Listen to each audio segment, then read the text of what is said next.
لیکن یہ سارا جو آج سٹیج کیا گیا تھا یہ پاکستان تحریک انصاف کے لیے تھا، اور پاکستان تحریک انصاف کو بھی چھوڑیں، یہ عمران خان صاحب کے لیے سارا کچھ سجایا گیا تھا، یہ محفل ساری ان کے لیے سجائی گئی تھی۔ اسی لیے جو پہلا مطالبہ تھا وہ مطالبہ یہ ہے کہ جی کہ ہم عمران خان اور بشرا بی بی کی ناحق قید کی مذمت کرتے ہیں، اور ان کی جلد از جلد رہائی اور ان کے اسلام آباد ہائی کورٹ سپریم کورٹ میں زیر التوا مقدمات کی فوراً سماعت کے لیے مقرر کیے جانے کا مطالبہ کرتے ہیں۔ اب جو انہوں نے مطالبات کیے ہیں وہ جناب لمبے چوڑے ہیں۔ پہلا تو یہ ہے جو میں نے آپ کو بتا دیا، پھر دوسرا مطالبہ یہ ہے کہ جو قانون کی حکمرانی ہم نے قائم کرنی ہے، آئین کی بالادستی جو ہم نے قائم کرنی ہے، وہ کس طرح سے قائم ہو سکتی ہے؟ وہ اس طرح سے قائم ہو سکتی ہے کہ یعنی کہ مساق جمہوریت کیا جائے اور قومی ڈائلاگ جو ہے وہ چلایا جائے، اور تمام جو سیاسی قوتیں ہیں ان کے درمیان اتفاق رائے پیدا کیا جائے، کن نکات کے اوپر کیا جائے، یہ ڈائلاگ مساق جمہوریت کے لیے ہو، اور مساق جمہوریت کیا کام کرے؟ نمبر 1، 1973 کے آئین اور پارلیمنٹ کی بالادستی۔ اب یہ آپس میں یہ ازداد ہیں، یہ ٹکراتی ہیں چیزیں، وہ کس طرح وہ میں آپ کو آگے چل کے بتاتا ہوں۔ قانون کی حکمرانی، ویری گڈ، اب آئین کی بالادستی وہ چاہتے ہیں، لیکن وہ کہتے ہیں کہ 26ویں آئینی ترمیم میں جو عدلیہ کا کردار تھا اور چیف جسٹس کا عہدہ نمائشی ہو گیا ہے، اس کو ختم کیا جائے۔ چیف جسٹس جو ہے وہ اب ایک نمائشی فنکار سا بن کے رہ گیا ہے۔ ان کو چیف جسٹس چاہیے تھے بادشاہ سلامت والے اختیارات والے، اور یہ کہتے ہیں آگے چل کے انہوں نے جو مطالبات رکھے ہیں، میں نے کہا کہ ان کے آپس کے یہ ازداد ہیں، ایک دوسرے کی ضد ہیں، یہ آپس میں ہی ٹکرا رہے ہیں۔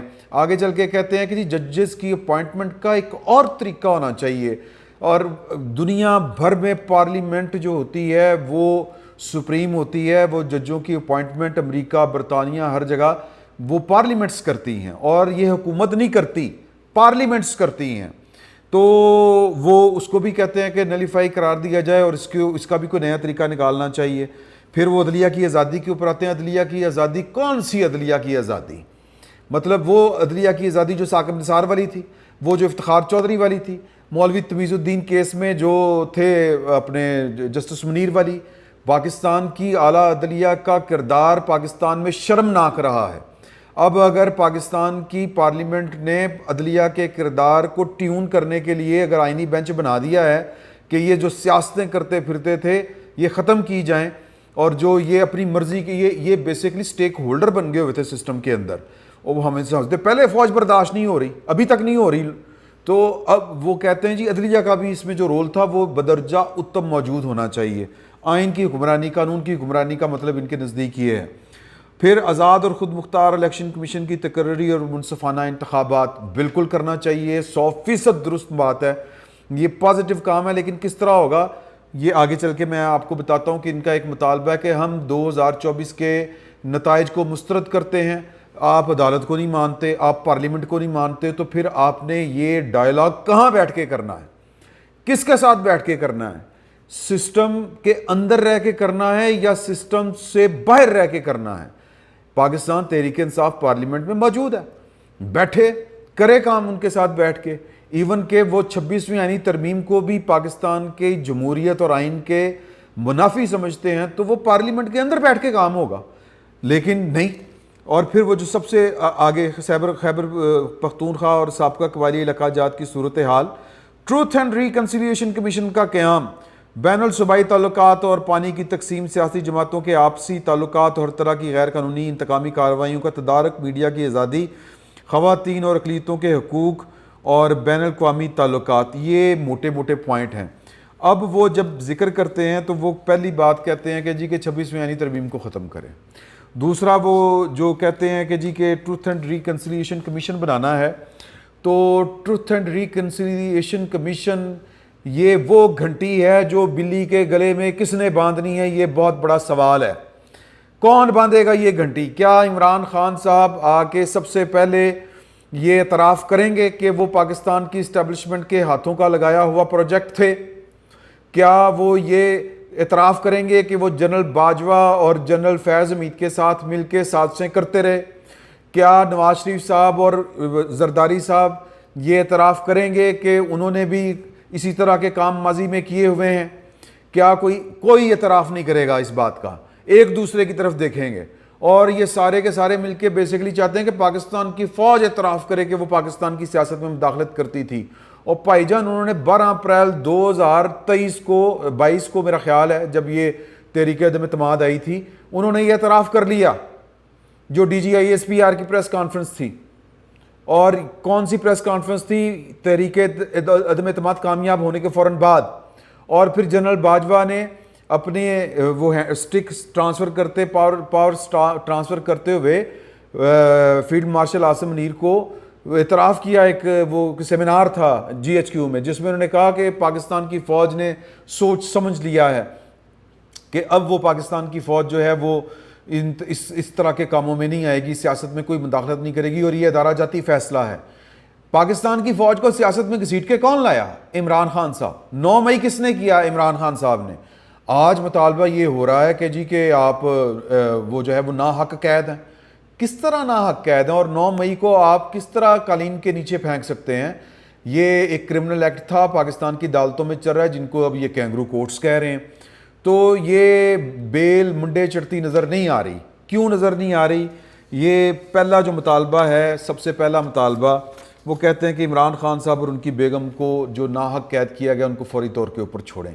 اب سوال یہ پیدا ہوتا ہے کہ حکومت کہتی ہے کہ جی آئیں، ویری گڈ، آپ نے اعلامیہ جاری کر دیا ہے، ٹروتھ اینڈ ریکنسیلیشن کمیشن آپ نے کہا ہے کہ جی کہ بنائیں، چلائیں، آئین کی بالادستی قائم کریں، ویری گڈ، آپ نے بہت اچھا کام کیا ہے، آئیں بات کرتے ہیں۔ تو عمران خان کی رہائی کا معاملہ تو معاملہ یہ ہے کہ وہ تو عدالتوں میں ہے، تو اب ان کا فیصلہ تو عدالتوں نے کرنا ہے۔ باقی باتوں کے اوپر آئیں بیٹھے کر لیتے ہیں۔ تو کیا یہ مساق جمہوریت کی طرف پاکستان تحریک انصاف قدم بڑھائے گی؟ ایک سوال میرا یہ خیال ہے کہ پاکستان تحریک انصاف کوئی قدم نہیں بڑھائے گی۔ عمران خان صاحب نے بار بار موقع اس طرح کے جب پیدا ہوئے، جب کوئی صورت بننے لگتی تھی، چونکہ عمران خان صاحب کو کالیاں بہت ہیں، جلدی بہت ہے کہ وہ بس یعنی کیا کہتے ہیں کہ ہتھیلی کے اوپر سرسوں جم جائے اور اگلا دن نہ چڑھے وہ جیل سے باہر آ جائیں۔ حرکتیں انہوں نے جو کچھ مرضی کی ہوں، ماسٹر مائنڈ وہ جتنے بڑے مرضی ہوں، جنرل فیاض کے خلاف کے ساتھ مل کے عاصم منیر کا تختہ الٹنے کے لیے جتنی مرضی سازشیں کی ہوں، لہٰذا ان کے اس کام کو جو ہے وہ فارغ کر دیا جائے، اس کو درخور اتنائے نہ سمجھا جائے، یعنی اس کو سمجھا جائے کہ وہ ہوا ہی کچھ نہیں ہے۔ سر اس طرح نہیں ہوتا، یہ پاور پالیٹکس ہے، یہ تخت کی لڑائی ہے۔ تخت کی لڑائی میں وہ جو گلی ملے کی لڑائی ہوتی ہے، جو عام معاملات زندگی ہوتے ہیں، عام معاملات زندگی میں جو اونچ نیچ ہو جاتی ہے، جب ہم اس کو اپلائی کرتے ہیں پاور پالیٹکس میں، پاور پالیٹکس میں تخت یا تختے کی لڑائی ہوتی ہے، اور پاور پالیٹکس میں جو تخت کے امیدوار ہوتے ہیں وہ سارے کے سارے بڑے کرول اور بڑے سنگ دلانہ طریقے کے ساتھ ایک دوسرے کے خلاف لڑ رہے ہوتے ہیں۔ وہاں پر جو جو کیا اس کو کہتے ہیں رول آف گیمز، وہ عام معاملات زندگی والے نہیں ہوتے۔ وہاں پر جس کی آنکھ پہلے جھپکتی ہے وہ مارا جاتا ہے، جو ڈر جاتا ہے وہ مر جاتا ہے۔ یہاں پر تخت ہوتا ہے یا تختہ ہوتا ہے۔ یہ بات جو ہے یہاں کے دانشوروں کو پتہ نہیں کیوں نہیں سمجھ آ رہی، یہاں کے صحافیوں کو پتہ نہیں کیوں نہیں سمجھ آ رہی۔ آپ کریں سازشیں تخت الٹانے کی اور جواباً کہیں کہ جی کہ 9 مئی کو ایک سیاسی احتجاج ہی تھا، ہو گیا تو پھر کی ہو گیا۔ سر اس طرح کام نہیں ہوتے، اس طرح کام نہیں چلتے، اس طرح چیزیں نہیں چلتی، نہ آگے بڑھتی ہیں۔ تو پاکستان، اچھا اب دوسرا ایک پہلو بھی ہے، دوسرا پہلو یہ ہے کہ ہو سکتا ہے کہ عمران خان صاحب نے سیکھ لیا ہو کہ یار کہ ہمیں تو اب جان جو پھنستی نظر آتی۔ سر آج آپ کو پتہ سرگودا کے کیس میں او پائنو نہیں چین آیا، اٹھ کے باہر نکل گئے، وہ تھوڑی دیر بہر ہوئی یار۔ چلیں بہرحال وہ فرماتے ہیں، مطلب کون فرماتے ہیں، میری گل بھلاتی پائن نے، میں سرگودا والی عدالت کا فیصلہ، دوسرے بھائی نے مدد کی تھی۔ سرگودا والی عدالت کا فیصلہ آیا ہے، ایک شخص کو، ایک ملزم کو 25 سال قید سزا سنا دی گئی ہے۔ اب عمران خان صاحب کا جو کیس ہے وہ تو ماسٹر مائنڈ والا ہے۔ اگلے بیٹھ کے سوچ رہے ہیں کہ عمران خان کو ٹرائی جو کرنا ہے، ان کا جو مقدمہ چلانا ہے وہ فیض حمید کے ساتھ چلانا ہے یا وہ فیض حمید کے بغیر ان کا اکیلے چلانا ہے۔ تو اگر فیض، میں بار بار کہتا ہوں کہ چولیاں چک کے دعاواں کرو پاکستان تحریک انصاف والوں اور جتنے دانشور آج بیٹھے ہوئے تھے سیاسی رہنما، کہ یہ بہت بڑا ایک جرم کیا تھا عمران خان صاحب نے فیض حمید کے ساتھ مل کے، اور اب دعا کریں کہ یہ معاملہ یا یہ کیس فوجی عدالت میں ہی چلے جنرل فیاض حمید کے ساتھ. وہاں پر کیپٹل پنشمنٹ نہیں ہے, وہاں پر کیپٹل پنشمنٹ سزائے موت. تو اگر یہ سول کورٹ یا انسداد دہشت گردی کی عدالت میں مقدمہ چلا تو 302 لگ سکتی ہے سر. اور جو یہ مطلب یار یہ لوگ بہت ایزی لے رہے ہیں. لیکن میرا خیال ہے کہ عمران خان صاحب کو سمجھ آ رہی ہے جیل میں بیٹھے ہوئے کہ غلطی ہو گئی.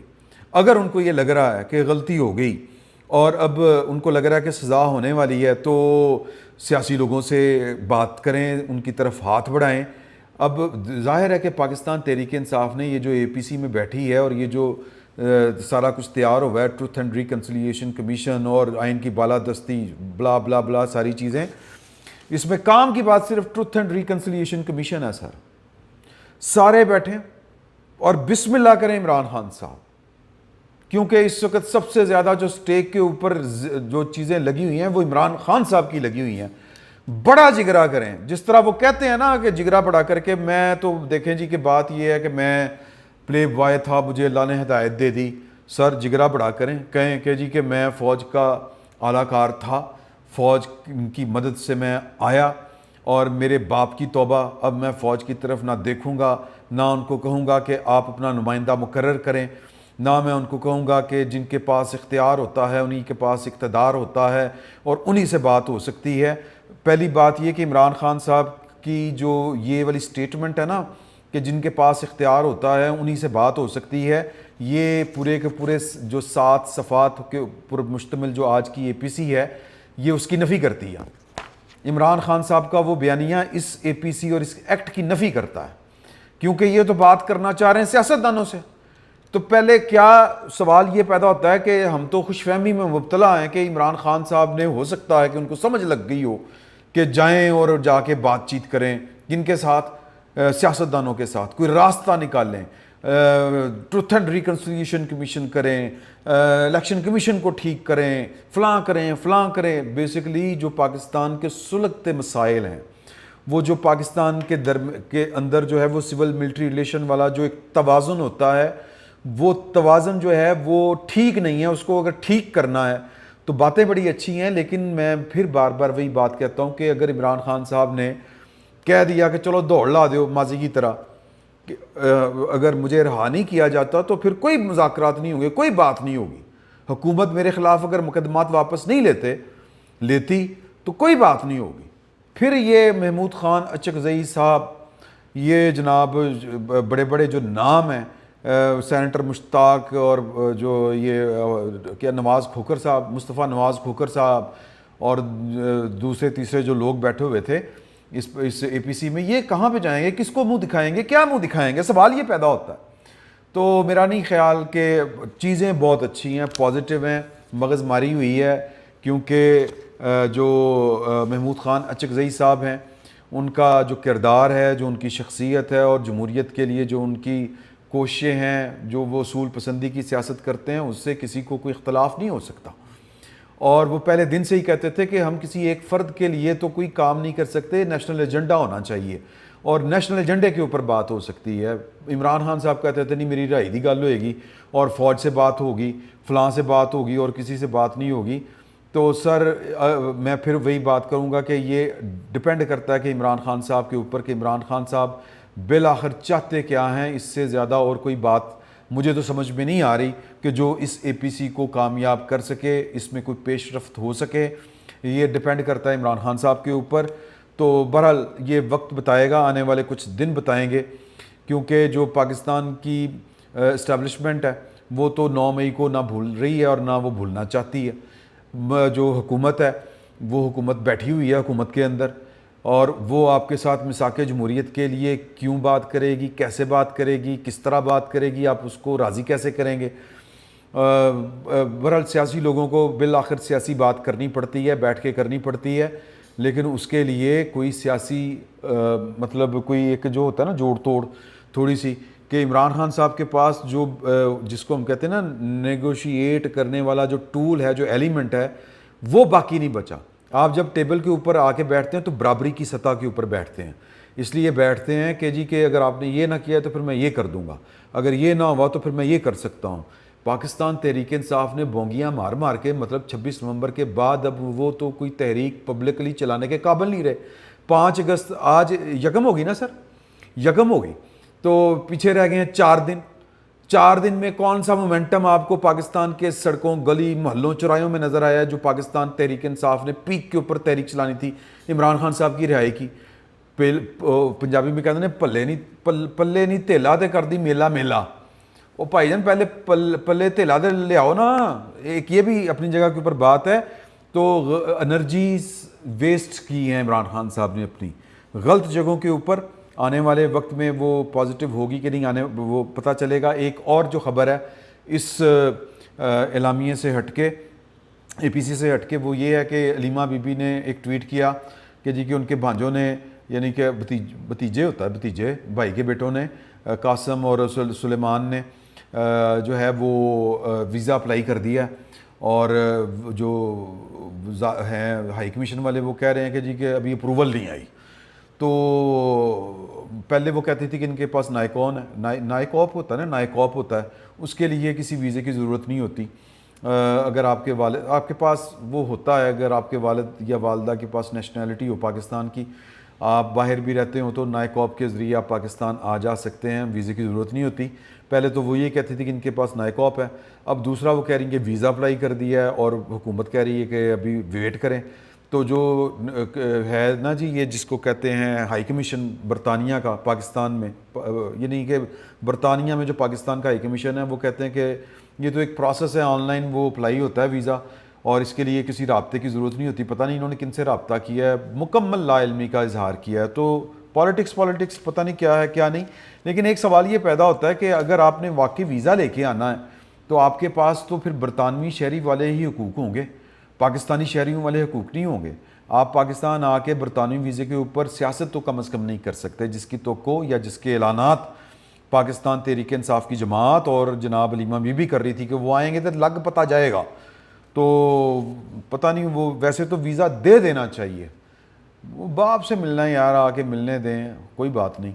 تو اگر وہ کوئی غیر قانونی حرکت کریں گے, اگر وہ پاکستان کے نیشنل نہ ہونے کے باوجود اگر کوئی ٹیں پٹاس کریں گے تو آپ ان کو بے دخل کر سکتے ہیں, ان کو روک سکتے ہیں, اور ہائی کمیشن کو آپ انوالو کر سکتے ہیں کہ یہ آپ کے شہری پاکستان میں آ کے کیا نقص امن پیدا کر رہے ہیں. تو یہ جناب ابھی تک 2 بڑی خبریں تھیں. تو فردر جب کوئی ڈیولپمنٹ آئے گی تو پھر آپ کے ساتھ شیئر کریں گے, دیکھیں آگے چل کے کیا ہوتا ہے. اجازت چاہتے ہیں جی آپ سے, اللہ حافظ.